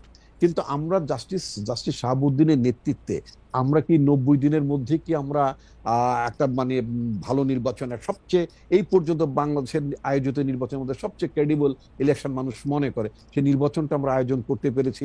আমরা মানে একটা গণতন্ত্রের পথে আমরা হাঁটতে পেরেছি। একটা পার্লামেন্টারি সিস্টেম অফ গভর্নমেন্ট ত্রুটি বিচ্যুত থাকা সত্ত্বেও আমরা শুরু করতে পেরেছিলাম, তাই না? এটা তো সম্ভব ছিল। এবং আপনার অনেকগুলো কারেকশন করি আমরা শুরু করেছিলাম। আমি যদি উদাহরণটা নিয়ে আপনার বর্তমান অন্তর্বর্তীকালীন সরকারের আইন উপদেষ্টা আসিফ নজরুলের উদাহরণটা যদি এই, ওনার একটা বক্তব্য, উনি বলেছেন যত সংস্কার প্রস্তাব এসছে এর 50% 1 মাসে করা সম্ভব। তাহলে আমার বক্তব্য যদি 50% যদি 1 মাসে সম্ভব হয়, আমি ওনার কথাকে কোট করে বলতে চাই, যদি 1 মাসে যদি অর্ধেক সংস্কার যদি আপনার করা সম্ভব হয়, বাকি অর্ধেক করার জন্য আরো 2 মাস 3 মাস। ওকে রিপন ভাই, আমরা একটু আশরাফের কাছে যাই। শুধু আমি আমার কথাটা বলে রাখি। না আপনি শেষ করবেন? জি শেষ করেন। জি খালিদ আমাকে আরেকটু কথা বলবেন। আমি শুধু মানে আশরাফ কায়সার নির্বাচনে বিরোধিতা করেননি বা আপনিও করেননি। আমি শুধু এটা বলছি, পৃথিবীর কোন দেশে যখন কোনো গণঅভ্যুত্থান হয়, সেই গণঅভ্যুত্থানের পরে সেই রাষ্ট্রের গণতান্ত্রিক উত্তরণের জন্য নির্বাচন ছাড়া আর কোনো পথ ছিল? ইভেন যদি 69 সালে যে তৎকালীন সময় যে গণঅভ্যুত্থান হলো, যে গণঅভ্যুত্থানের পরবর্তী 70-এর নির্বাচন, তারপরে বাংলাদেশ সৃষ্টি মুক্তিযুদ্ধের মধ্য দিয়ে, সেখানেও কিন্তু 70টা নির্বাচন ছিল। শ্রীলঙ্কায় যে আপনার ওখানকার যে শাসক পালিয়ে গেল রাজা পাকসে, সেখানেও কিন্তু গণতন্ত্র উত্তরের জন্য নির্বাচন ইজ দ্য অ্যান্সার। আপনি রাষ্ট্রের যে আপনার ডেমোক্রেটিক গ্রাজুয়েশন দিকে যদি আপনি যেতে চান, তো নির্বাচন তো অন্য কোনো পথ নাই। আপনার সংস্কার তো বছরের পর বছর আপনি সংস্কার করবেন, সংস্কার তো কোনোদিন শেষ হবে না। আপনি, তাই না? এই সংস্কার তো চলমান। যখনই আপনার কাছে মনে হবে এই জায়গা ঠিক হচ্ছে না, আপনি আবার সেই জায়গা। না, আমি আপনার সাথে 100% একমত। আমি শুধু একটু আমার 2 পয়সা দিয়ে রাখি। আমার 2 পয়সা হচ্ছে যে আমি ডক্টর আসিফ নজরুলের সাথে একমত যে তিনি বলছেন যে 50% সংস্কার 1 মাসের মধ্যে করা সম্ভব। সেই হিসাবে ঐকিক নিয়ম করলে 100% সংস্কার 2 মাসের মধ্যে করা সম্ভব, যদি বিএনপি এর মধ্যে থেকে বলতো যে আমি এই সংস্কার মানি না। যদি বিএনপি বলতো যে আমিও সংস্কারের পক্ষে, আমি সংস্কার করতে চাই, তাহলে 2 মাসের মধ্যে সংস্কার হয়ে যাওয়া সম্ভব, সকল কিছু হয়ে যাওয়া সম্ভব, এতদিনের মধ্যে ইলেকশনও হয়ে যাওয়া সম্ভব। আমার ধারণা বিএনপি ইলেকশন একটু পিছাইতে চায়, সেই জন্য নানা ধরনের বাগরা তারা বাজাচ্ছে এবং এই সরকারকে যতটা অসহযোগিতা করা সম্ভব ততটা অসহযোগিতা করতেছে। এটা হচ্ছে আমার প্রস্তাব। আপনার কাছ থেকে এই ব্যাপারে আমি শুনবো। আমি একটু আশরাফ ভাইয়ের কাছে যেতে চাই। আশরাফ ভাই, আপনি একটা গুরুত্বপূর্ণ বিষয়, মানে বিএনপি এবং জামায়াতের যে মুখোমুখি অবস্থান, সেটা আপনি পরিষ্কার করতে বলছেন, সেটা থেকে আপনি একটু জামায়াতের অবস্থানটাও যদি একটু বলতেন যে জামায়াতের আসলে এখানে কি অবস্থান নেওয়া উচিত, সেইটা একটা। আরেকটা হচ্ছে রিফাইন্ড আওয়ামী লীগ। রিফাইন্ড আওয়ামী লীগকে নির্বাচনে আনার আলোচনা দেখা গেল, আমরা নানাভাবে এইসব আলোচনা শুনলাম। সোশ্যাল মিডিয়ায় থাকা যারা আওয়ামী লীগ আমরা যাদেরকে দেখি, তারা ফিরবে কি ফিরবে না সে ব্যাপারে তারা এখনো সিদ্ধান্ত নিতে পারে না। শেখ হাসিনা না থাকলে খুব বড় গলায় আমরা দেখতে পাচ্ছি সোশ্যাল মিডিয়া যে তারা এটাতে আসবেই না, এই নির্বাচন প্রত্যাখ্যান করবে। কিন্তু আওয়ামী লীগের রাজনীতি নিয়ে যে জুলাইয়ের মিত্ররা বিবাদে জড়ায় পড়ছে, তাকে আপনি আসলে কিভাবে দেখতেছেন? এটা আমাদের মনে রাখাও যে জুলাই আগস্ট বা গত 16 বছর 17 বছর নিয়ে আওয়ামী লীগের কিন্তু কোনো রকম অনুতপ্ত হওয়ার আলামত নাই, বরং ডক্টর ইউনূস কতটা ব্যর্থ, তার সরকার কিছু পারতেছে না, এইসব গান গেয়ে তারা জানি কি কি বলতে চেষ্টা করে। আশা ভাই, আমি আপনার কাছে যাওয়ার আগে একটু আমি খালি দর্শকদের ইয়াটা একটু শুনে রাখি যে সংস্কার ও বিচার ছাড়া জাতীয় নির্বাচন মেনে নেওয়া যাবে না, হুঁশিয়ারি দিয়েছেন এনসিপি প্রধান নাহিদ ইসলাম। আমরা তার এই বক্তব্যের প্রেক্ষিতে দর্শকদের কাছে এই অবস্থা সঠিক কিনা জানতে চেয়েছিলাম। দর্শকদের মধ্যে 70% তার বক্তব্যের সাথে একমত হয়েছেন, 30% তার বক্তব্যের সাথে একমত হন নাই, 66,000 ভোট দিয়েছেন। আশা ভাই, আমরা একটু আওয়ামী লীগকে নিয়ে কেন জুলাইয়ের মিত্রদের মধ্যে এটা হলো, এটা একটু। প্রথম কথা আমি বলি যে জুলাইয়ের মিত্রদের মধ্যে এখন ভোটের অঙ্ক কাজ করছে, তারা রাজনৈতিক গেইন পাওয়ার চেষ্টা করছেন। আওয়ামী লীগের সংগঠনের যে ভোট রয়েছে, সমর্থকদের যে ভোট রয়েছে, এখন আওয়ামী লীগ নির্বাচনে এলে নামকা ওয়াস্তে একটা পার্টিসিপেটরি নির্বাচন হলো, কিন্তু তারা ক্যান্ডিডেট দিতে পারবে না। অতএব আওয়ামী লীগের ভোটগুলো পেয়ে সব দল, 3টি দল স্বপ্ন দেখছে যে এখান থেকে বেনিফিশিয়ারি হয়ে পার্লামেন্টে তারা সংখ্যাগরিষ্ঠ আসন করবে। কিন্তু এইখানে তারা যেটি ভুলে যাচ্ছে, নীতি নৈতিকতার প্রশ্নটি, যে আপনি কাউন্সিলরের সাথে কমিশনারদের সাথে যে আলাপ করছেন, সেই লোক তো বন্দুক হাতে জুলাইতে রাস্তায় ছিল। কাজে তখন আপনার দ্বিধা লাগছে না ভাবতে যে শহীদদের রক্তের উপরে দাঁড়িয়ে আপনি বেইমানি করছেন? আমরা 3টি দলকেই তাদের কোনো কোনো আচরণে দেখতে পাচ্ছি গণ অভ্যুত্থানকে ভুলে যেতে, এবং কোনো দল গণ অভ্যুত্থানের চেতনাকে পাশ কাটিয়ে নির্বাচনকে সামনে এনে তাদের ক্ষমতায় যাওয়ার পথ সুনিশ্চিত করতে চাচ্ছে। এখন আমি আপনাকে বলি যে বিএনপির ব্যাপারে তার একটা পারসেপশন তৈরি হয়েছে যে বিএনপি সংস্কার চায় না, না চেয়ে নির্বাচন করে ক্ষমতায় যেতে চায়। এখন তার মনে হয়তো ভালো 2-1টি সংস্কার থাকতেও পারে। আমি কিন্তু তারেক রহমানের বক্তব্যে সবচেয়ে ইমপ্রেসড গত 7 মাসে। উনি আগ বাড়িয়ে অনেকগুলো কথা বলেছেন যেটা বিএনপি নেতৃত্বকে আমি খুব একটা বলতে শুনিনি, কিন্তু সেগুলোকে তো আমাদের লিপিবদ্ধ করে ঐক্যমত্যে সিগনেচার সহ থাকতে হবে যে this is what we agri. সেই জায়গাটিতে আপনি দেখেন, বারবার আমরা অন্তর্বর্তী সরকারের কথা বলছিলাম। আমি অন্তর্বর্তী সরকারকে খুব একটা বিশ্বাস করতে চাচ্ছি না, কেননা তাদের ক্রেডিবিলিটি খুব একটা হাই না। তারা কিভাবে নির্বাচিত হয়েছেন? আমি 5 তারিখ থেকে প্রশ্ন করেছি এই উপদেষ্টাদেরকে কে নির্বাচিত করেছে, এই গোমর কিন্তু আমি এখনো উত্তর পাইনি। 5 থেকে 8-এ বাংলাদেশে কি ঘটেছে, কে উপদেষ্টাদের সিলেক্ট করলেন? কাজে আমরা চাই তাদের মেয়াদ স্বল্প হোক, নির্বাচন তারা দিক, এবং আমরা অনির্বাচিত সরকারের আওতায় দেশ চলুক, এটা আমরা চাই না। আমরা নির্বাচনের পক্ষের মানুষ, কিন্তু সেই নির্বাচনের আগে তো আপনাকে কিছু কথা একমত হতে হবে, নালে তো আবার আপনি একটি আওয়ামী লীগ বা একটি হাসিনা সরকারের মতোই সরকারে চলে গেলেন।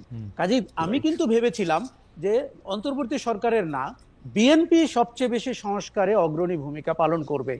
বিএনপি আগ বাড়িয়ে বলবে যে সরকার যেন বাধ্য হয় এই সংস্কারগুলোকে করতে, অথবা জামাত অথবা জাতীয় নাগরিক পার্টিও যেন বিএনপির সাথে সুর মিলাতে পারে।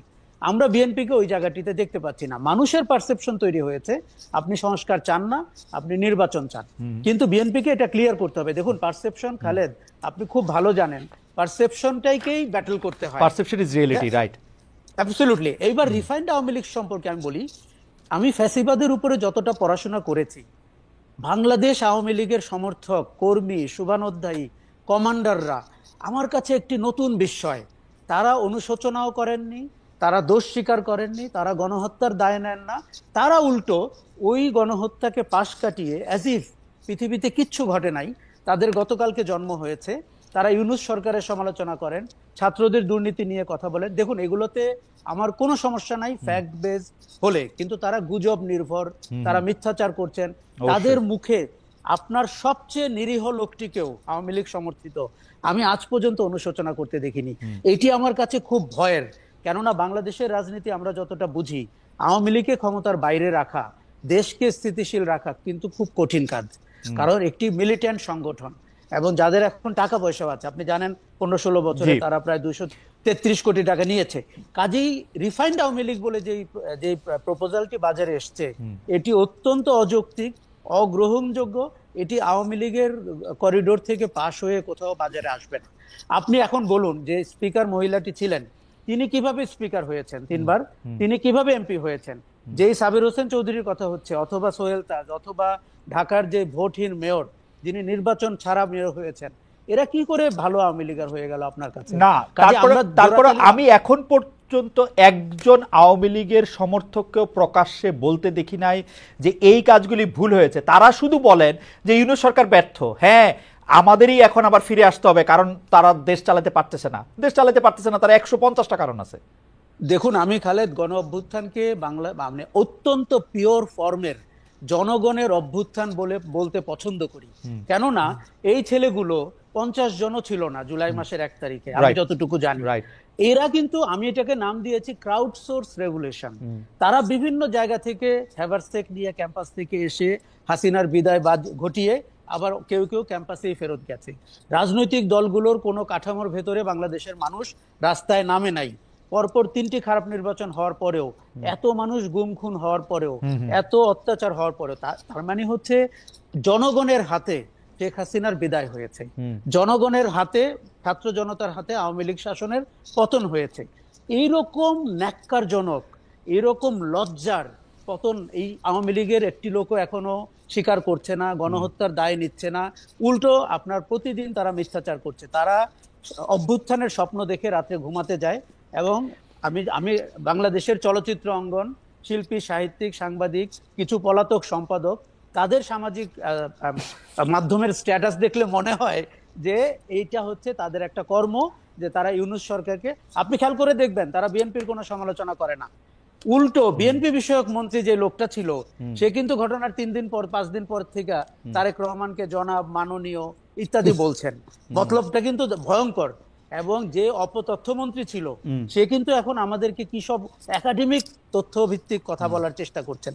এই আওয়ামী লীগকে বিশ্বাস করা কঠিন, এবং এই আওয়ামী লীগকে কোনোভাবে রাজনৈতিক স্পেস, আমার মনে যে আমরা আমরা আমরা আমরা আওয়ামী লীগকে আসলে বেশি স্পেস এমনি দিয়ে ফেলতেছি কিনা এই আলোচনার মধ্যে রাখা।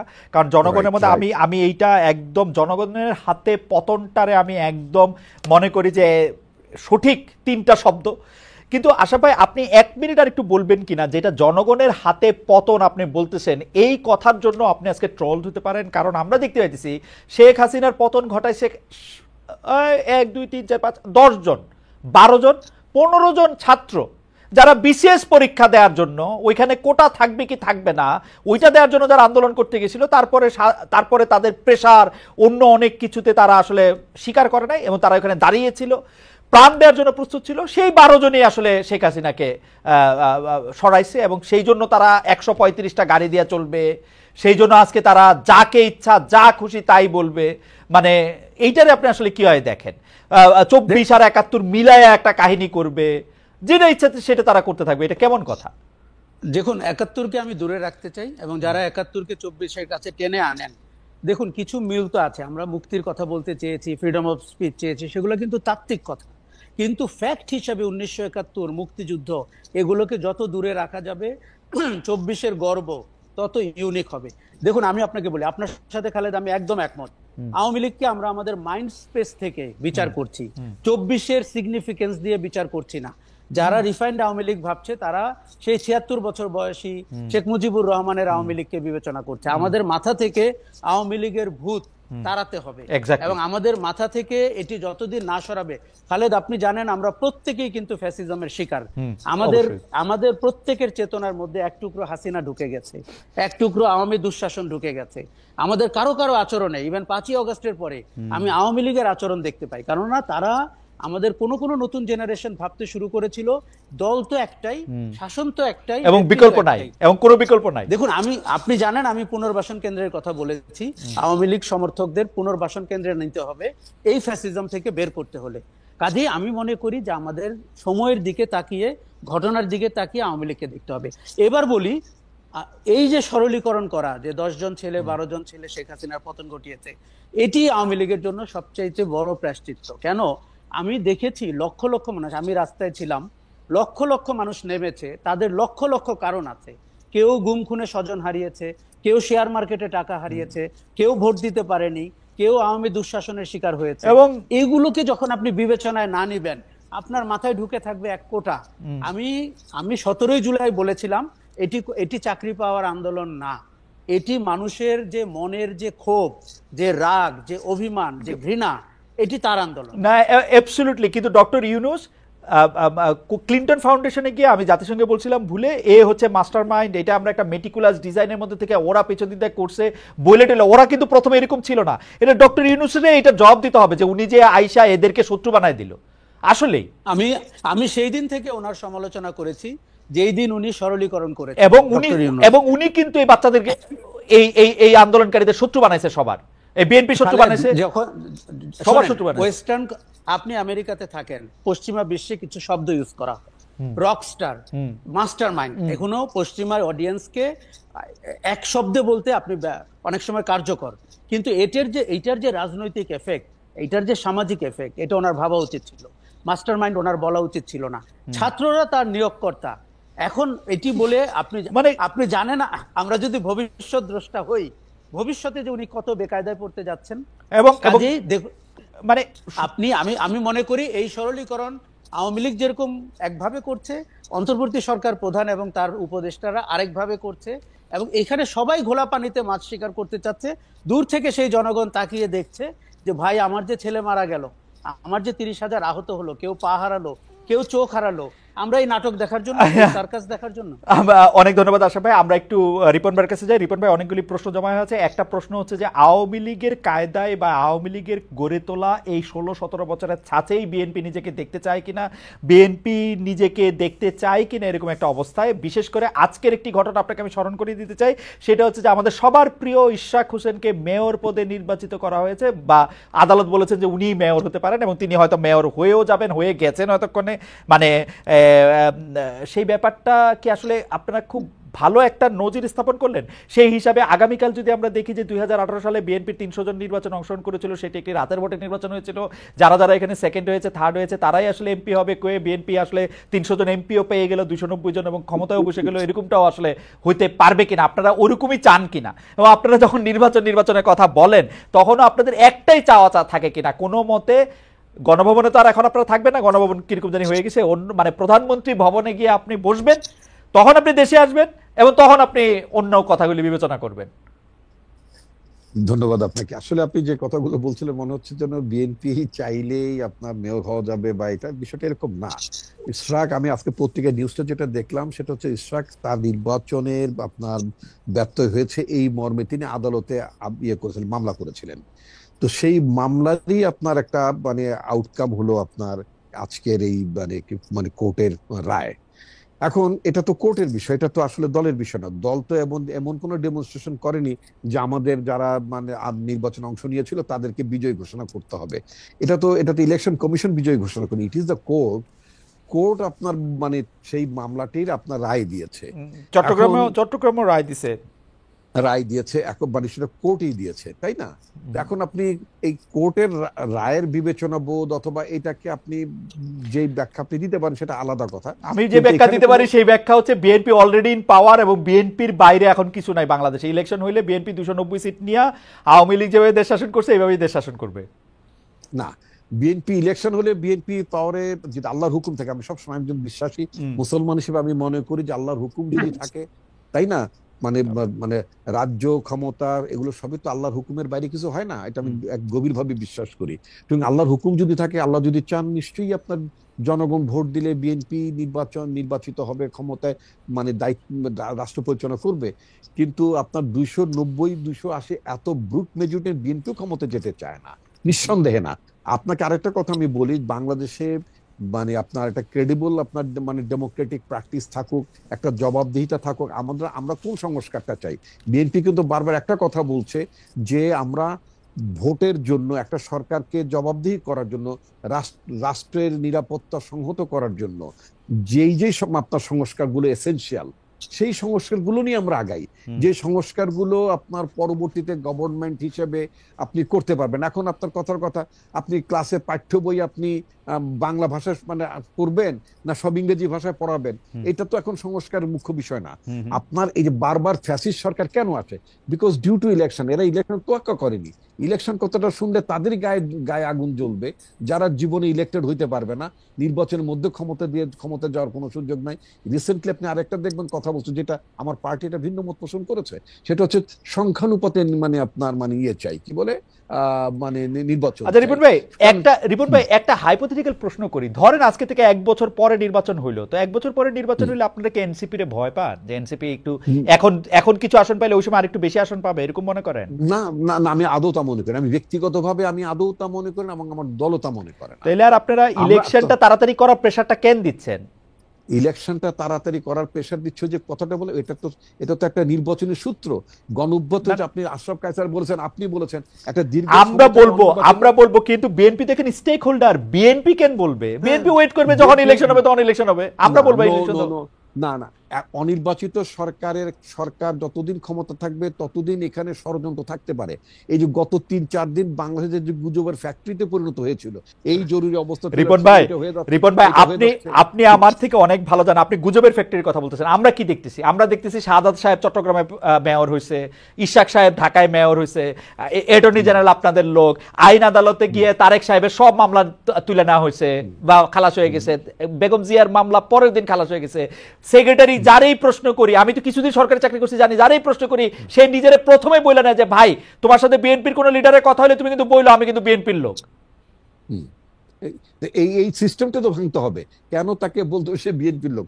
আমি তো বারবার, আমি তো রাজনীতি করি, আমি যখন আমার এলাকায় যাই, I met my SP DC আপনার ইউনো, তাদেরকে মিট করছি। আমি একটা কথা বলতাম যে প্রজাতন্ত্রের কর্মকর্তা হিসেবে আপনি কখনই বিএনপির লোক আপনার পরিচয় দেওয়ার দরকার নেই। যেমন আপনি আওয়ামী লীগের লোক পরিচয় যদি দিয়ে থাকেন, সেটাকে যেমন আমরা মানে অন্যায্য মনে করছি, সমালোচনা করছি, একইভাবে আপনি কখনো বিএনপির লোক হিসেবে পরিচয় দেবেন, সেটাকেও কিন্তু আমরা সমালোচনা করব, নিন্দা করব, এবং আমরা এটাকে মোটেই প্রশ্রয় দেব না। আপনার প্রজাতন্ত্রের মানে কর্মকর্তা থাকুন, তাতে বরং আপনি রেসপেক্ট পাবেন। আপনার পোশাকের মর্যাদা, আমি পুলিশ অফিসারকে বলেছি, আপনার পোশাকটাকে তো আমরা শ্রদ্ধা করতে চাই, আপনাকে কোনো বিশেষ অনুগত। রিপন ভাই আপনারা যখন এখন আপনাদের মানে ঢাকার বাইরে যান, তখন পুলিশের কর্তার বা প্রশাসনিক কর্তার ব্যবহার আপনাদের প্রতি অনেক পাল্টাইছে না? আমার যেহেতু আগে প্রশাসনের কর্মকর্তাদের সাথে আমার মিট করার কোনো সুযোগ ছিল না, কারণ তারা আপনাকে খুঁজতো রাষ্ট্রীয় অতিথিশালায় নেওয়ার জন্য। রাষ্ট্রীয় টিচার। তবে বর্তমানে আমি আমার নিজ জেলার কথা বলতে পারি। নিজ জেলা স্বাভাবিক আমার এলাকার আইন শৃঙ্খলা পরিস্থিতির কথা বলেন, হ্যাঁ, আমি নানা কারণে যখন আমি বলি তাদেরকে স্ট্রেট কাট বলি যে আমাদের দলের তরফ থেকে, এবং এটাও বলেছি যে আমার দলের কোনো কর্মী যদি দলের পরিচয় দিয়ে, কোনো লোক যদি আমার দলের পরিচয় দিয়ে যদি কোনো অন্যায়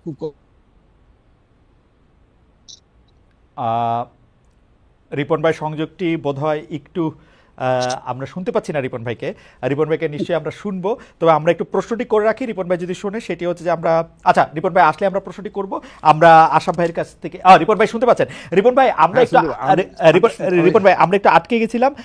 আমি আপনাকে শুধু 2টা কথা বলি, আপনি 1 মিনিট একটা মন্তব্য করেন, কারণ আমি জানি যে এই প্রশ্ন আসলে আপনাকে উদ্দেশ্য করে নয়, এই প্রশ্ন আপনার দলকে উদ্দেশ্য করে। অনেক সময় দল এর চেয়ে বড় থাকে। সেই প্রশ্নটি হচ্ছে, গত 5 আগস্টের পর থেকে প্রতিদিনই আপনি বলছেন যে কাউকে আপনি কোনো নির্দেশনা দেন নাই, অথচ আপনি দেখেন প্রতিদিনই বিভিন্ন এলাকায় দখলবাজি, চাঁদাবাজি, দিবস উদযাপন, দলীয় মনোনয়ন দাবি, নানা কিছু কেন্দ্র করে বিএনপির অভ্যন্তরীণ দ্বন্দ্ব সংঘাতের এবং আধিপত্য বিস্তারের খবর আসছে।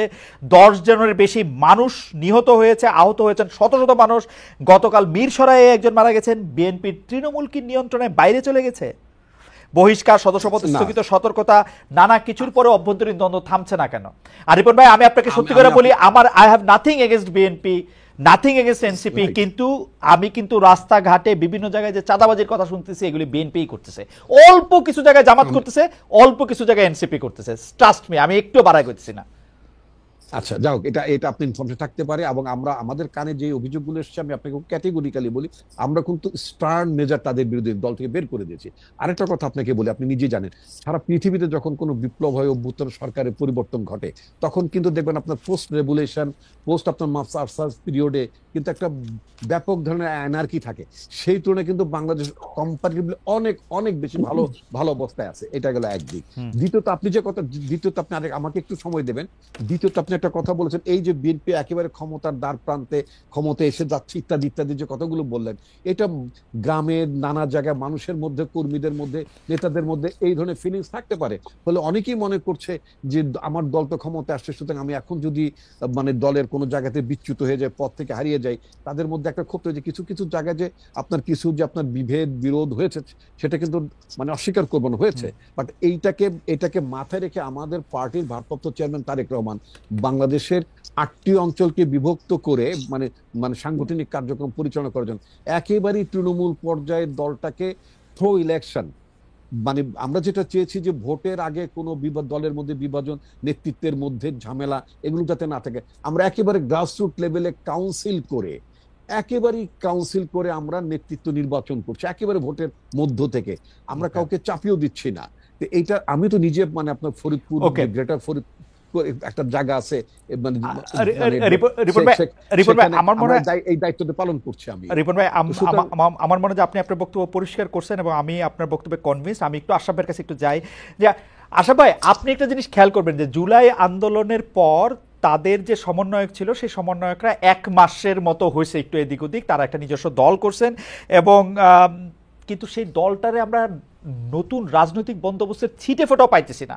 আমরা যদি তাদের কাউকে পাইতাম, সেই প্রশ্নটা আমরা তাদেরকে করতে পারতাম। এখন আপনি যেহেতু তাদের একটা অনেক বড় সমর্থক ছিলেন, আমি যেহেতু তাদের অনেক বড় সমর্থক এখনো আছি, সেই জন্য আমি আপনার এই প্রশ্নটা করতেছি, তারা অ্যাক্টিভিস্ট থেকে রাজনীতিবিদ কেন হইতে পারতেছেন না? মানে মানে আমি তো দূরে আছি, আমার থেকে তো তারা পরামর্শ চায় না, কিন্তু আমি জানি আপনার থেকে পরামর্শ চায়। আপনি তাদের কি পরামর্শ দেন যে সার্জিস 155টা গাড়ি লয়ে বাইর হয়?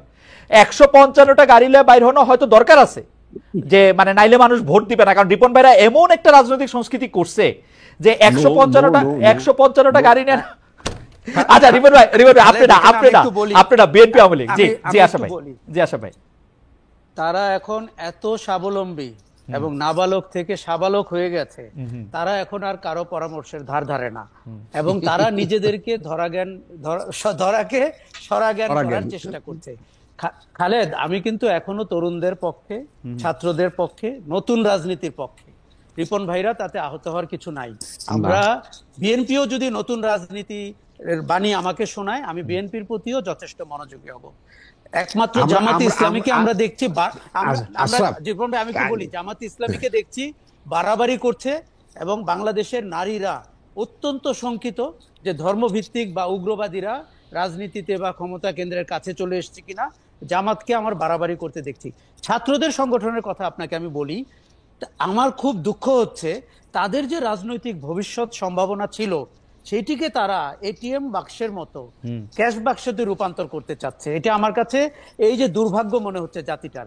দেখুন, আমরা কিন্তু মুখিয়েছিলাম যে তারা যে রাজনীতিতে নতুন বিতর্ক করছে, তারা যে গণপরিষদের কথা বলছে, তারা নতুন রাজনৈতিক বন্দোবস্তের কথা বলছে এবং রাজনীতিকে খোল নলচে পাল্টে দেওয়ার কথা বলছে, এগুলোতে কিন্তু দেশবাসী অত্যন্ত আশাবাদী হয়েছিল। কিন্তু আপনি যখন 150টা গাড়ি নিয়ে যান, আপনি যখন বিভিন্ন ইন্ডাস্ট্রিয়াল গ্রুপের থেকে টাকা নেন বলে অভিযোগ হয়, আপনার অফিস বিল্ডিং দেখে যখন মানুষের সন্দেহ হয় ওই বিল্ডিং এর মালিক কে এবং এর ভাড়া কে দেয়, এবং আপনার জীবনযাপনে যখন রিক্সা থেকে আপনি 4 হুইলারে চলে যান, এরা কি বোঝেন না যে মানুষ আসলে এবং ইন্টারকনে যখন ইফতারি করেন? না কিন্তু আশা ভাই, ওদের যে সবচেয়ে বড় নেতা নাহিদ সাহেবরে তো আবার আমরা দেখলাম বাসে করে যাইতেছেন। মানে আমরা কি 1-2জন নেতারে দিয়ে আসলে বিবেচনা করতে থাকবো? মানে আমরাই বা ওদের কিরকম ভাবে বিবেচনা করব? মানে ওরা তো আমি আপনাকে বলি না, প্রথম কথা, 1-2জন নেতা দিয়ে অতীতে আমরা বিবেচনা করে ভুল করেছি। দেখুন, আমাদেরকে সংগঠনকে দেখতে হবে, সংগঠনের রাজনীতিটা কি দেখতে হবে, এবং সেই রাজনীতিটা জনগণের কাছে কিভাবে ডেলিভার্ড হয় সেটা দেখতে হবে। এখন নাহিদ একটা সিম্পল লুকিং শার্ট পরে রিকশায় করে ভ্যান গাড়িতে করে বাসায় গেল, এটা কিন্তু একটা স্ট্যান্ডবাজির মতো তখন মনে হবে। যদি পুরো সংগঠনটাকে আপনি দেখেন, দেখুন বিএনপি, জামাত এবং জাতীয় নাগরিক পার্টি সবাই কনভেনশনাল রাজনীতি করে ভোট করে পাওয়ারে যেতে চাচ্ছে। এইটাই হচ্ছে দুর্ভাগ্যটা। আপনার তো নতুন রাজনৈতিক বন্দোবস্ত হওয়ার কথা। দেখুন এই জাতীয় নাগরিক পার্টির অন্তত 10টি সমালোচনা আমি করতে পারবো, এই কাজগুলো তাদের করা ঠিক হয় নাই। তারা মানুষ থেকে দূরে সরে যাচ্ছে। তারা কিন্তু রাজনীতিতে ভালো করুক, এটা আমি এখনো চাই।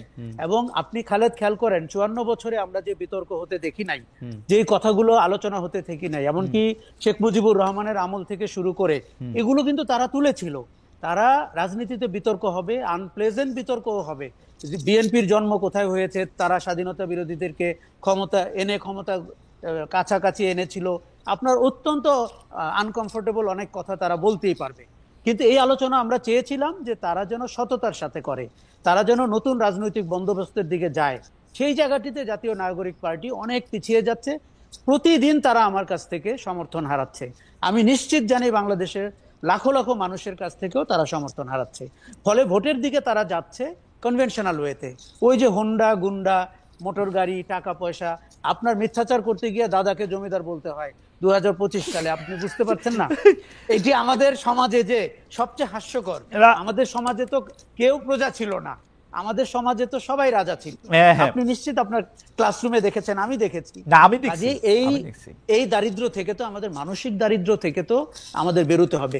আচ্ছা, আরেকটা কথা বলি, আমি চাই সবগুলো রাজনৈতিক দলের আয় কোত্থেকে হচ্ছে এবং ব্যয় কোথায় হচ্ছে সেটি আন্তর্জাতিক এই প্রশ্নটি উঠলেই আশরাফ ভাই, আমি যখন এই কথা বলি তখন ওরা এই হিরো আলম থেকে শুরু করে এনসিপি সবাই এই কথা বলে যে আপনারা কি বিএনপি আওয়ামী লীগকে কখনো এই প্রশ্ন করেছেন? এটার কি উত্তর দিবেন? আসলে বিএনপি আওয়ামী লীগকে তো এই বাধ্যতা আমরা করতে পারি নাই। বিএনপি 5,000 কোটি টাকা খরচ করে ইলেকশন করছে 2001 সালে। আমাদেরকে কি বলছে কোথায় টাকা পেয়েছে? এটি আমরা বলেছি, মিনমিন করে বলেছি। বিএনপি আওয়ামী লীগ কোনোদিন আমাদের কথা শুনে নাই, করতে জানে। তার পরিণতি কিন্তু তারা বরণ করেছে। আপনি আওয়ামী লীগের মতো দলকে পালিয়ে যেতে দেখলেন, আপনি আর আমার জীবদ্দশায় আমরা কখনো ভাবতে পেরেছি খালেদ? আপনি বিএনপি কে 16 বছর যেই অত্যাচারের ভেতরে দেখেছেন 1/11 এর পরে, আমি তো বলবো এই বিএনপি কে তো আমরা কখনো, বিএনপি একটা পরীক্ষিত রাজনৈতিক দল হতে পারতো, এখন কিন্তু আমি সেটি দেখছি না। কেন বলি? রিপন ভাই বারবার সংস্কারের কথা বলেন, সাংগঠনিক সংস্কার, 8টি বিভাগ, জেলা পর্যায়ে। রিপন ভাই নিজেও একটি বিভাগের দায়িত্বে আছেন। ভাই, আপনার সাংগঠনিক সংস্কার নিয়ে আমরা আগ্রহী না। আপনার রাজনৈতিক সংস্কারটি কোথায়? আপনার রাজনৈতিক আচরণ, আপনার না রিপন ভাই, আমি জানি আপনার সাথে আমার দুদিন আগে দেখুন, আপনার দলের ভারপ্রাপ্ত চেয়ারম্যান যদি এইভাবে বলে থাকেন, ওই দলের তৃণমূল পর্যন্ত কেন আপনি যাচ্ছেন না? আমি আজকে রিপন ভাইকে বলে রাখি, শোনেন, 4 বছর মেয়াদী সংসদ অথবা প্রধানমন্ত্রী 2 বার, এগুলো আপনি যখনই মেনে নেবেন, পারসেপশন হবে যে বিএনপি সংস্কারের পক্ষে। আপনার বিভাগের সংস্কার নিয়ে কথা বলতে হবে না। আপনি এমনও হতে পারে, আপনারা যতদিন ক্ষমতায় থাকার কথা ভাবছেন, আপনি তার 2 গুণ 3 গুণ সময় ক্ষমতায় থাকতে পারবেন ভালো রাজনীতি করে। কিন্তু আমাদের দুর্ভাগ্য হচ্ছে খালেদ, আমরা বারবার শিওর হতে চাই যে আমরা নিশ্চিতভাবেই ক্ষমতায় থাকতে পারবো কিনা। এই গ্যারান্টি নিলে গণতান্ত্রিক শাসন হবে না। এই গ্যারান্টি দিয়ে আমার মনে হয় যে we would like to extend it তামিদ for 10 minutes, 10 more minutes, because we have please. আমি একটু রিপন ভাইয়ের কাছে অনেক প্রশ্ন জমা হয়ে গেছে। আমি একটু রিপন ভাই, আমি যেহেতু একটু সময় আমরা একটু বাড়ালাম আপনার অনুমতি নিয়ে, আপনাদের অনুমতি নিয়ে, সেই একটা প্রশ্ন এটা করতে চাই যে আমরা এনসিপিকে অবশ্যই বলবো, তোমরা রূপায়ণ টাওয়ারে কেমনে তোমরা অফিস নিলা, তোমরা কেমনে ইন্টারকন্টিনেন্টালে খাওয়াইতেছো, তোমরা কেমনে গাড়ি চড়তেছো, কিন্তু আমাদের তো এই প্রশ্ন এখন করতে হবে রিপন ভাই। আপনি আমাদেরকে যত খারাপই মনে করেন, গত 15 বছর ধরে এই প্রশ্ন আমরা করতেছি। হয়তো আশরাফ ভাইয়ের ভাষায় আমরা অত বুলন্দ আওয়াজ তুলছি কি তুলি নাই সেটা একটা কথা, কিন্তু আপনারা এই প্রশ্ন আমি করতে চাই যে আপনারা কি এই সব আয় ব্যয়ের হিসাব দিবেন? আপনারা কি হিসাব দিবেন আপনাদের শীর্ষ নেতা লন্ডনে থাকতেছেন, তার ব্যয় কোত্থেকে আসতেছে? Is it clear? যে কারণ আমি ওনারে খুবই পছন্দ করি, কিন্তু ওনার তো থাকার, ইংল্যান্ডে থাকার তো একটা খরচ আছে, সেটা কোত্থেকে আসে? এইটা কি আমাদের কাছে পরিষ্কার? আমরা কি দেখতে চাইলে দেখতে পারবো? আশরাফ ভাই যদি আজকে বিচিত্র একটা কভার স্টোরি করতে চায়, বেগম জিয়া এবং তার ছেলের টাকা, আয় ব্যয়, পরিবার কত টাকা থেকে নেয়, সেটা কি আশরাফ ভাই করতে পারবেন? আমাদের এইটাই শুধু প্রশ্ন। আমি আমি আপনাকে খুব স্পষ্ট ভাষায় বলতে চাই, যদি আশরাফ কায়সার যদি এই ধরনের একটি স্টোরি করতে চান, তিনি নির্দ্বিধায় করতে পারেন, এবং আমি ওনার প্রস্তাবটা মানে পাঠাতে পারি, নিঃসন্দেহে তিনি করতে পারেন। আশা ভাই, আপনি যদি এটা কিছু করেন, এটা আমাদের জন্য করেন আশা ভাই। আমি বলে দিচ্ছি খালেদ, আমি এরকম একটি কভার স্টোরি করতে চাই, এবং আমি চাই বিএনপি আমাকে তথ্য ভিত্তিক ভাবে সহযোগিতা করুক। এটিতে বিএনপির রাজনীতির যে মানে ট্রান্সপারেন্সি, হলমার্ক অফ ট্রান্সপারেন্সি হয়ে যাবে। আমি আমি আমি আপনাকে মানে আশরাফ কায়সার প্রসঙ্গক্রমে আমি যদি বলি, আমাদের নেতা তারেক রহমান সেখানে থাকেন, তার স্ত্রী একজন গাইনোকোলজিস্ট, তিনি ওখানে বিলেতে কাজ করছেন, তার মেয়ে বিলেতে কাজ করছেন, তাই না? তো সুতরাং আপনার রাজনীতিতে যদি যদি তারেক রহমান যদি সার্বক্ষণিক ভাবেও যদি রাজনীতি নিয়েও ব্যস্ত থাকেন, তার সংসার জীবন নির্বাহ করার মতো যথেষ্ট সঙ্গতি তার আছে। আমি ঘটনাক্রমেই বলি, প্রসঙ্গক্রমে বলি যে আমার স্ত্রী একজন চিকিৎসক, তিনিও ঢাকা মেডিকেলের ছাত্রী, তিনি অ্যাজ ওয়েল এস তিনি ব্রিটিশ সিটিজেনও। তার বিদেশে কিছু মানে তার আয় রোজগার ছিল, তিনি সেখানে কাজও করেছেন অ্যাজ এ ডক্টর। তো সুতরাং ট্রান্সপারেন্সি থাকবে না, জানতে চাইনি তো আমরা বলতে পারবো, আমরা এগুলো তো লিখিও, আমরা প্রকাশও করি, অসুবিধা তো নাই। ওকে, তার মানে এটি প্রকাশ্য খবর যে আসলে আমরা বিএনপির আয় ব্যয়ের হিসাবটা বিএনপি নেতা নেত্রীরা এখান থেকে কমিউনিস্ট পার্টির হোল টাইমারদের মতো টাকা নেন কিনা সেটাও আমরা একটু জানতে পারবো। আচ্ছা খালেদ, আমি আপনাকে আপনার অনুষ্ঠানের মাধ্যমে বলতে চাই, গত 2 বছর তো আমার স্ত্রী আমার মানে সংসার টেনেছেন, এটা তো কোনো সন্দেহ নাই। আমরা ভাবি সম্পর্কে একটু জানি, সুতরাং সেটা মানে উনার হয়তো মানে আপনাকে টানা শুধু না, মানে আমাদেরকে আপ্যায়ন করে খাওয়ানো মানে মানে সেটা আছে, কিন্তু সেটা বিএনপির ক্ষেত্রে আমরা এটা একটু পরিষ্কার জানতে চাই। আরেকটা কথা হচ্ছে যে এইটা যেহেতু একটা শেষ পর্যায়ে, আপনার কথা শুনে আমরা একটু আশা ভাইকে শুনে আমরা আজকের অনুষ্ঠান এখানে শেষ করতে চাই, যে আমরা যতটা ট্রান্সপারেন্সি এনসিপির কাছ থেকে আশা করি, সেই প্রত্যেকটা বিষয়ে যে রাজনৈতিক সংস্কারের কথা আশা ভাই প্রশ্নটা তুলেছিলেন, যে আপনাদের রাজনৈতিক অবস্থান, আদর্শগত অবস্থান, পার্টির ভিতরে গণতান্ত্রিক অবস্থান, পার্টির আয় ব্যয়, যেগুলি আমরা এনসিপির কাছ থেকে জানতে চাচ্ছি, সেগুলি আপনারা আমাদেরকে দিবেন কিনা, ওই স্বচ্ছতা ওই জবাবদিহি আমরা পাবো কিনা? নিঃসন্দেহে বিএনপি প্রস্তুত। বিএনপি এই ট্রান্সপারেন্সি বিশ্বাস করে। আরেকটা কথা আপনার মাধ্যমে বলতে চাই, যে নতুন রাজনৈতিক বন্দোবস্তের কথা ছেলেরা যে 24 সালের অগাস্টের পর থেকে বলা শুরু করলেন, এই নতুন রাজনৈতিক বন্দোবস্ত কিন্তু বিএনপি একটা পুরনো পার্টি হিসেবে বিএনপি কিন্তু নতুন রাজনৈতিক বন্দোবস্তের দিকে এগুচ্ছে। আমাদের নেতা তারেক, যেটা আপনি বলেছেন, আশরাফ কায়সারও বলেছেন যে আমাদের ভারপ্রাপ্ত চেয়ারম্যানের বক্তব্যে আপনার ইমপ্রেসড, ওনার যদি বক্তব্যগুলো যদি আপনি দেখেন, সেখানে কিন্তু প্রচুর নতুন রাজনৈতিক বন্দোবস্তের কথাই তিনি বলেন, নিউ এনগেজমেন্টের কথা তিনি বলেন, কিন্তু সেই সব কথার সাথে তো বাস্তবতার মিল নাই। আমাদের পুরান মানে আমি যে জায়গায় বড় হয়েছি সেই জায়গায় একটা কথা ছিল, ছবির লগে ফটোর মিল নাই ভাই। হ্যাঁ, ছবির লগে ফটোর মিল, এটা ঠিক, যে আমার না হ্যাঁ রাইট, আপনার সাথে আমি মানি। এখন আমার নেতা এই কথা বলছেন, কোনো ক্ষেত্রে যদি সেটা আমি অনুসরণ না করি, তার জন্য তো আমার নেতার রেসপন্সিবল, কিন্তু নেতা যখনই জানছেন তিনি কিন্তু ব্যবস্থা নিচ্ছেন। তইলা নাহি বাসে চড়ে, সার্জিস 135 গাড়ি লয়ে চড়ে, তইলা আর আমরা তাদের দোষ দিব কেমনে? না, আমি নিজেও তো বাসে চড়ি, তো হোয়াটস রং? না, because you are Nahid good নেতা, বা আপনার মতো হইতে চায় নাহিদ, আর আমি হচ্ছি ব্যাড নেতা, আমি হচ্ছি সার্জিস, আমি 165 গাড়ি লয়ে চড়ি। আমি এখন এলাকায় গেলে একটা গাড়ি দিয়ে যাই, পেছনে কোনো গাড়ি থাকে না। ঠিক আছে রিপন ভাই, আমার মনে হয় যে আপনি অনেকগুলি বিষয়ে আসলে আমাদেরকে পরিষ্কার করেছেন, আপনার একটা স্বচ্ছ এবং জবাবদিহির অবস্থান আপনার সবসময় ছিল, এখনো আছে। আমি আশরাফ ভাইয়ের বক্তব্য দিয়ে আমি এটা শেষ করতে চাই আজকের অনুষ্ঠানে। আমরা অনেক বিষয়গুলি খোলামেলা আলোচনা চাই, আশরাফ ভাই যদি এখন একটু কনক্লুডিং। ইতিহাস আমাদেরকে একটা বড় সুযোগ দিয়েছে আমাদের পুরো রাজনীতিকে রিব্র্যান্ডিং করার। হাসিনা পালিয়ে গেছে, এটা অতীত। আওয়ামী লীগকে মাইন্ডসেট থেকে না দেখে বাস্তবতায় দেখলাম, সেটি আমাদের জীবন থেকে বেরিয়ে গেছে। দেখুন, বিএনপি মতো দল বা জাতীয় নাগরিক পার্টি রিব্র্যান্ডিং বলতে আমি কিন্তু পলিটিক্স ইটসেলফকে রিব্র্যান্ডিং করার কথা বলছি। শোনেন, এখন রাজনীতি বলে বাজারে আমরা যেটি দেখি সেটি অপরাজনীতি। এটি দলগুলোকে মেনে নিতে হবে। এটি হচ্ছে চর দখলের রাজনীতি, মাস্তানির রাজনীতি, টাকা খাওয়ার রাজনীতি। এখন মানুষ এই রাজনীতিকে বিদায় দিয়েছে, নো বলেছে। আপনি সেই রাজনীতি নিয়ে এখনো 7 মাস ধরে বসে আছেন। এবং আশা ভাই আমি মাঝখানে শুধু একটা কথা বলি, আপনি দেখেন মোহাম্মদ আসুজ্জামান উনি বলছেন আওয়ামী লীগের আয় ব্যয়ের হিসাব নিয়মিতভাবে থার্ড পার্টি অডিট হয়ে থাকে এবং নির্বাচন কমিশনে জমা দেওয়া হয়। খালেদ মহিউদ্দিন মিথ্যা বলছেন কেন? আমি সাংবাদিক হিসেবে দেখছি বাংলাদেশ আওয়ামী লীগের প্রত্যেকটা সংসদ সদস্য, প্রত্যেকটা আমি বাড়ায় কইলাম, ধরেন 99.99% সংসদ সদস্য 1 কোটি টাকা থেকে তাদের 100 কোটি টাকা হয়েছে, তাদের কেউ মাছের ব্যবসা করছেন, কেউ ফুলকপি লাগাইছেন, কেউ বাঁশ কিনছেন, কেউ জানি কি করছেন, সেগুলির ব্যাখ্যা আছে। 1 কোটি থেকে টাকা 100 কোটি টাকা, এগুলি নাকি নিয়মিত হিসাব করা হয় এবং এটা বলা হয়। আপনি বলতেছিলেন যে রাজনীতিগুলিকে প্রত্যাখ্যান করা হয়েছে। আমার কাছে তো মনে হয় বিএনপি এটা তো ওয়েট করতেছে এটার জন্য। আমাদের এইসব লোকগুলো মূলত দলদাস অথবা দলান্ধ, এবং তারা কিন্তু মুক্ত মনে, খোলা চোখে, খালি চোখে পৃথিবীকে দেখে অভ্যস্ত না।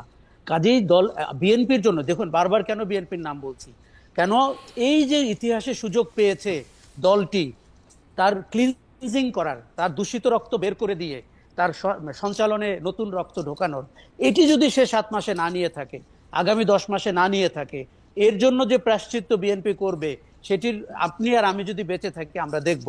জাতীয় নাগরিক পার্টি, আপনি বাংলাদেশের ইতিহাসে মানে জাসদের জন্মের পরে এই প্রথম কোন দল মাঠ থেকে উঠে এসছে। আমি সেই দিন মানিক মিয়া এভিনিউতে তাদের অনুষ্ঠানে গিয়েছিলাম, আত্মপ্রকাশ অনুষ্ঠানে। একটা জিনিস আমার কিন্তু মনে হয়েছে যে এই যে 1500 মানুষ মারা গেছে, 30,000 মানুষ আহত হয়েছে, এদের দায় কিন্তু নাহিদের ঘাড়ে। এরা কিন্তু ওই দিন অনুষ্ঠানের সম্মুখভাবে আমার পাশেই ছিল। আমরা কিন্তু বড় দলগুলোকে এদের দায় নিতে দেখছি না। কিন্তু কাজেই কেন আশরাফ ভাই, এই মৃত্যুর, এই দুর্ঘটনার, এই আত্মত্যাগের দায় কি আমাদের সবারই নেওয়া উচিত না? ওদের ঘাড়েই আমরা সবকিছু চাপাই দিব? আমাদের প্রত্যেকের নেওয়ার কথা, বাংলাদেশের নেওয়ার কথা। বাস্তবতা তো সেটা না। আমরা এখন ভোটের মাঠে নেমে গেছি, আমরা চর দখল করছি।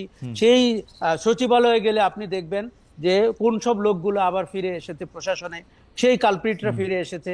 শোনেন, ভুক্তভোগী ছিল না, অন্যায় করা হয়নি, এটি আমি একবারও বলছি না, কিন্তু শেষ পর্যন্ত আমাদের প্রত্যেকের ঘাট থেকে আমরা দায়টি ফেলে দিয়েছি। আমরা যার যার জীবনে ব্যস্ত হয়ে গেছি। আমাদের অন্তর্বর্তী সরকারের উপদেষ্টা থেকে শুরু করে অনেকের মধ্যে আমি অ্যাম্বিশন টের পাচ্ছি। তারা পদ পদবি দখল করেছেন, তারা সারা জীবনে যা করতে পারেননি এখনই তা করে ফেলার চেষ্টা করছেন, এবং আমি বলবো এটি ভয়ঙ্কর। আমি শুধু বলি, আমাদের প্রত্যেকের এই কারণেই কিন্তু অপশাসন আবার ফিরে আসতে পারে, এবং অথবা নতুন যারা শাসক হবেন তারা ওই অপশাসনের প্রতিচ্ছবি হবেন বলে মানুষ ভয় পাচ্ছে। যেহেতু বিএনপির কথা বারবারই আসলো, রিপন ভাই আপনি এইবার তাহলে এটা শেষ কথা বলে দেন 1 মিনিটে, আপনি বলতে চাইছিলেন। না, আপনি যেটা বলছিলেন যে মানে দায় বলতে বোঝাচ্ছে যে যারা আপনার 24-এর আন্দোলন যারা মানে শাহাদত বরণ করলেন, পঙ্গুত্ব বরণ করলেন, তাদের দায় এনসিপির কাঁধে শুধু যাবে কেন? বড় রাজনৈতিক দল হিসেবে নিঃসন্দেহে এইটার দায় তো বিএনপির কাঁধেও, তাই না? এবং সমগ্র রাষ্ট্রের আমাদের সবার কাঁধে এই দায় আছে, এবং এই দায় আমাদের সবার শোধও করতে হবে, এটাও সত্য কথা। আমরা যদি সেটা করতে না পারি, তাহলে এই বিপ্লব, এই অভ্যুত্থানের চেতনা যদি মার খায়, তাহলে বাংলাদেশ ভীষণভাবে হোঁচট খাবে। তো আমি বিশ্বাস করি যে বাংলাদেশ নিঃসন্দেহে পিছিয়ে যাবে না, বাংলাদেশ এগিয়ে যাবে।